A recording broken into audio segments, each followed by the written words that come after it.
ডারউইনের জয়ের স্বাদ এখনো তাজা। মাঝে কয়েকদিন পেরিয়ে গেল, এর মধ্যে লম্বা জার্নি করে ম্যাকাইতে পৌঁছায় টিম বাংলাদেশ। ক্রিকেটারদের শরীরের উপর দিয়ে বেশ ধকল গেছে। বিশ্রাম শেষে যতটুকু অনুশীলনের সুযোগ পাওয়া গেল তাই নিয়ে এবার ম্যাকাই জয়ের পালা। শনিবার সিরিজের দ্বিতীয় ও শেষ টেস্ট খেলতে মাঠে নামছে বাংলাদেশ ও অস্ট্রেলিয়া।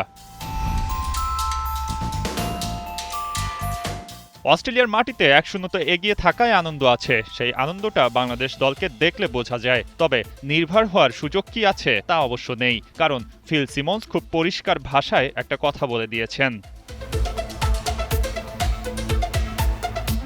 সিমন্সের ভাষায় অস্ট্রেলিয়া আরও শক্তিশালী হয়ে হাজির হবে ম্যাকাইতে। বাংলাদেশের হয় ডারউইনের পারফরমেন্সটা রাখতে হবে অথবা এর চেয়ে ভালো কিছু চেষ্টা করতে হবে। যদি সেটা 1%ও বেশি হয় তাই করতে হবে। এর কোনো বিকল্প দেখছেন না টাইগার কোচ। এখন আসুন বোঝার চেষ্টা করি কেমন হতে পারে বাংলাদেশের দ্বিতীয় টেস্টের একাদশ। ডারউইনে ইতিহাস গড়া বাংলাদেশ ম্যাকাইতে ধারাবাহিকতা রাখতে চাইবে। গ্রেট ব্যারিয়ার রিফ স্টেডিয়ামে প্রথমবারের মতো আয়োজন হতে যাচ্ছে টেস্ট ম্যাচ। ফলে এই মাঠের টেস্ট ইতিহাস ঘাঁটতে গেলেও আপনি কিছু খুঁজে পাবেন না। কিছু জিনিস আইডিয়া করা যাচ্ছে। তৃতীয় দিন থেকে ম্যাকাইয়ের এই মাঠে স্পিন ধরার সম্ভাবনা আছে। ডারউইনের মানারা স্টেডিয়াম থেকে আবার খুব বেশি পার্থক্য যে হবে তাও কিন্তু না। অস্ট্রেলিয়ান পিচের যে ধাঁচ সেটা থাকবে গ্রেট ব্যারিয়ার রিফে। ফলে পেসারদের দিকে আপনার তাকাতেই হবে। বাংলাদেশের স্কোয়াডে যোগ দিয়েছেন শরীফুল ইসলাম। বৃহস্পতিবার এই বাঁহাতি পেসারকে লম্বা সময় অনুশীলন করতে দেখা গেছে। ডারউইনে তাসকিন, এবাদত ও হাসান মাহমুদ একাদশে ছিলেন। প্রশ্নটা এখানেই, শরীফুলের ফেরায় কম্বিনেশনটা কি হবে?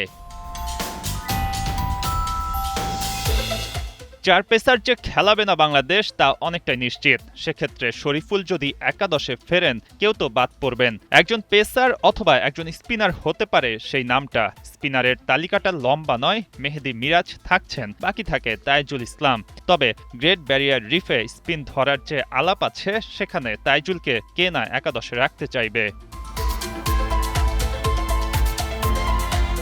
ফিল সিমন্স এখানে কি বললেন তা একটু দেখে নেই। শরীফুল আলাদা কিছু অফার করে তা জানেন বাংলাদেশের কোচ। তবে কোচ এমন একজন মানুষ যে কিনা খুব অল্পই তার উইনিং কম্বিনেশন পরিবর্তন করেন। সিমন্সের এই কথাতেই অন্তত বোঝা যাচ্ছে একাদশে খুব একটা পরিবর্তন হবে না। সেক্ষেত্রে শরীফুল যদি একাদশে ঢুকে যায় একটা জায়গায় পরিবর্তন হতে পারে এবাদত হোসেন। আরও একটা জায়গা নিয়ে অবশ্য আলোচনা আছে, তা ওপেনিং স্লট। সেখানে সাদমান ইসলামকে নিয়ে কিছুটা কনসার্ন দেখাচ্ছেন অনেকেই। ডারউইনে প্রথম ইনিংসে 20 রানে আউট হয়ে যান সাদমান, আর দ্বিতীয় ইনিংসে 25 রানে অপরাজিত ছিলেন। এর মধ্যে ম্যাচ জিতে যায় বাংলাদেশ। মূলত সাদমানের জায়গায় সৌম্য সরকারকে নিয়ে অনেকে প্রত্যাশা করছেন। এর বড় কারণ দেশের বাইরে সৌম্যর দারুণ কিছু ইনিংস। বাউন্সি পিচে বেশ কমফোর্টেবল সৌম্য। অনুশীলনে এই বাঁহাতি ব্যাটারকে লম্বা সময় ব্যাট করতেও দেখা গেছে। মূলত এই দুইটা জায়গা নিয়েই আলোচনা হচ্ছে, যেখানে শরীফুল ইসলাম একাদশে ফিরতে পারেন যে আলোচনা একটু জোরালো, আর সাদমানের পরিবর্তে সৌম্য সরকার ফিরতে পারেন সেই আলাপ কিছুটা হালকা। একাদশের বাকি নামগুলো হয়তো থাকবে অপরিবর্তিত। ডারউইনের সেই ঝটকা ম্যাকাইতে নিশ্চিতভাবেই দিতে চাইবে টিম বাংলাদেশ। মঈন হাসান, ৭১।